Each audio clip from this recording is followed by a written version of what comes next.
Hello and welcome back to the Bonnie Biker channel. For those of you new around here, my name's Ray and I'm a motorcycle content creator and photographer. And for the last week and a bit, I've had the pleasure of riding the Ducati Panigale V2s. But all hasn't been straightforward. If you're interested to see how I got on, stay tuned. So here she is, the Ducati Panigale V2s. And just look at how beautiful she is. Got twin discs with Brembo calipers, lovely gold Olin forks which are fully adjustable. Got a 2-into-1-into-2 exhaust, which, if I've got to be picky, that's probably the least thing I like about this bike. Actually, probably not the least thing, but we'll get into that in a bit. Yeah, the exhaust, I mean, I know they have to do it with Euro 5 emissions, but I think that'd be the first thing I'd change if I owned one. And then on the left hand side, got an adjustable Olin shock. Obviously this is my first Panigale I've ridden, so when I looked at previous reviews, I've seen a lot of people complaining that the old Panigale used to have a single swing arm, and obviously the reduced horsepower, but I'm coming at this fresh, having never ridden a Panigale before. So my opinion on the Panigale range is purely based on riding this one bike. I also want to put a caveat in here, if that you are new to the channel, my own bike is a Triumph Bobber, so these are two different bikes, chalk and cheese.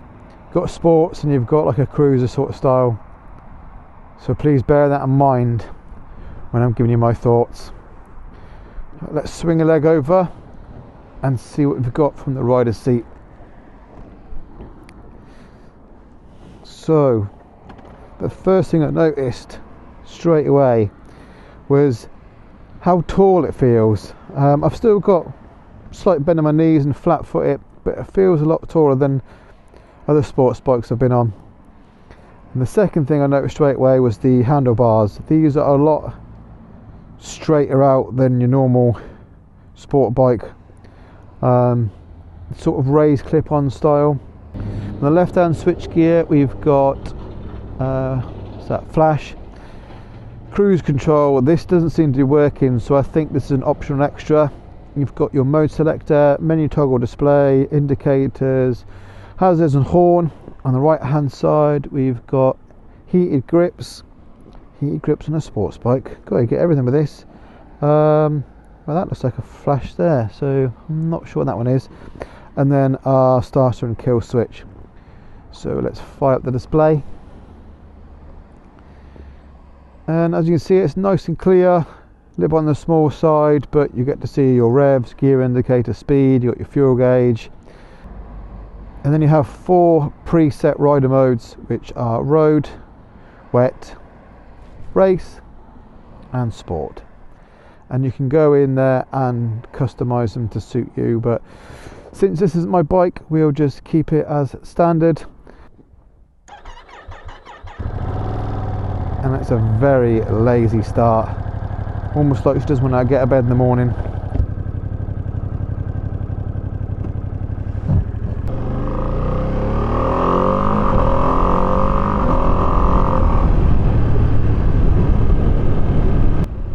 And the first thing I noticed with this bike is the sound. That induction roar sounds incredible, and imagine with some aftermarket pipes on it, like every bike, it would really make it come alive.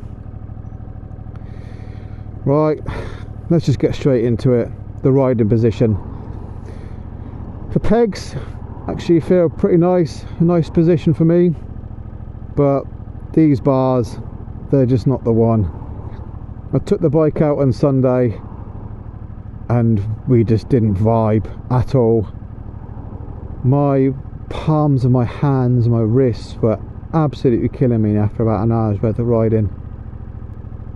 It was just so uncomfortable, and it was really hampering my experience with the bike, to the point where I just wasn't getting excited about being out on it, which is crazy, being that it's a Ducati. It's a bloody Ducati. So I started making my review on Sunday, and it was very, very negative. So I went home, done some research, and found that everyone found the bike really comfortable. So I thought, this got to be a few different reasons. One, it's me, my riding position. It could be my weight, my height, etc, etc. So as this is my last ride, I'm currently taking the bike back to Ducati. I thought, let's go out today with a fresh, clean slate and start again. And the first thing I tried to do was adapt my riding position. So today I've really emphasised that bend in my elbow and a slight lean forward, really engaging my core and squeezing onto the tank with my legs. And I've got to say, it is a hell of a lot better than it was on Sunday. I'm still getting some pain, don't get me wrong, but it is a much more enjoyable experience. And I'm gutted that I've only just figured out how to ride this bike just as it's going back, because everything else is so much fun. The sound, she goes so well, and it handles like an absolute dream. It's got so much technology on this bike, and I think that's why it's priced at nearly £17,000. She's got quite a bit of torque compared to other bikes and that sort of in the same range. So the pickup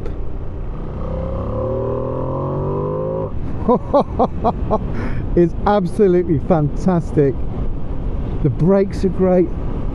Eventually you just flick it from side to side. She just hugs the road. It is a sensational bike.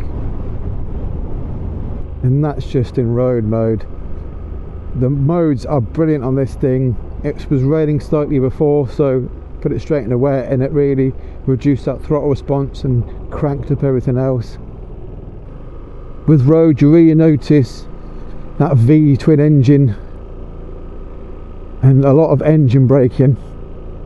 And then sport mode, she comes alive. I haven't been adventurous enough to take it to race yet. I mean, they're probably fine, but the road's a bit crappy.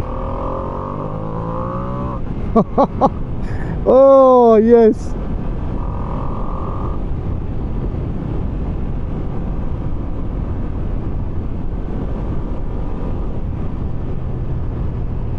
I think that's why I love having these press bikes for a little bit longer, because you do really have to get to know the bike, and the best way of riding it, you know, I could have put my review out on Sunday. I mean, like, oh, it's a horrendous bike, feels so uncomfortable, don't buy it, blah blah blah, and that would have been so inaccurate, because it was me. You know, I was the issue. But you know, when you pass your test, you don't get taught how to ride different bikes, you just get taught how to ride. But if you're like me, coming from, you know, a bobber or a cruiser to a sports bike, then that change it's going to take some time.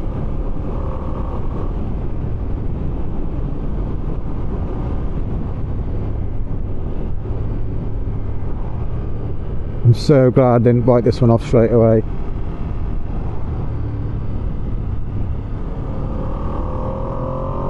Oh, this is really, really nice.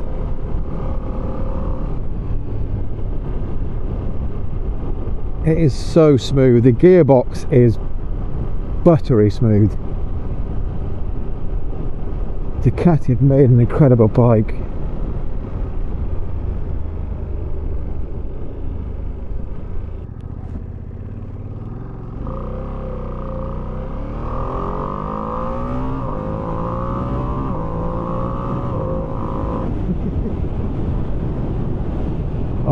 that sound. This bike is fantastic. Really is.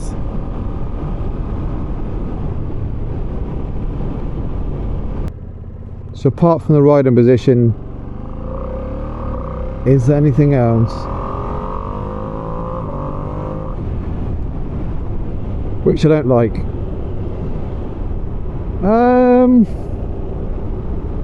No. I have noticed she does run a bit warm. But looking online, not as warm as previous generations of Panigale. So who is this bike for? Well, I wouldn't want to commute on it. Definitely not. This is definitely a weekend or track weapon.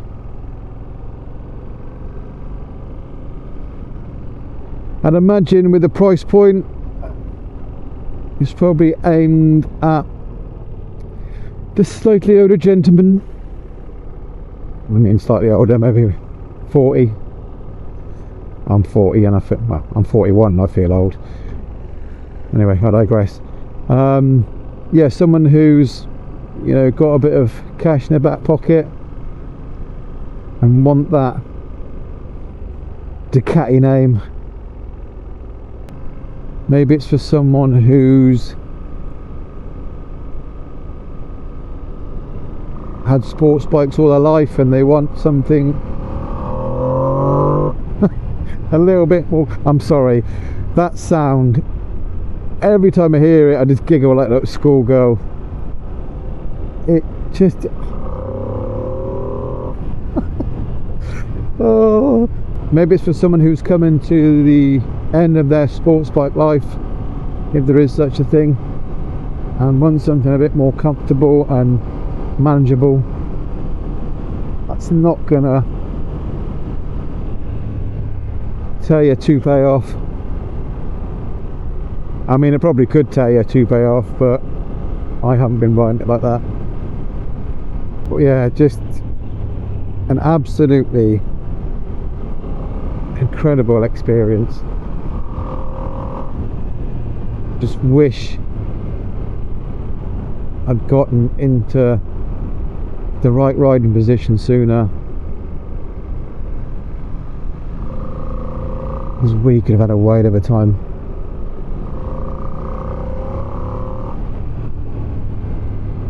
Oh, well, let's hope we can get another one soon, shall we? Thank you very much, Ducati, for letting me borrow this for nearly just over a week.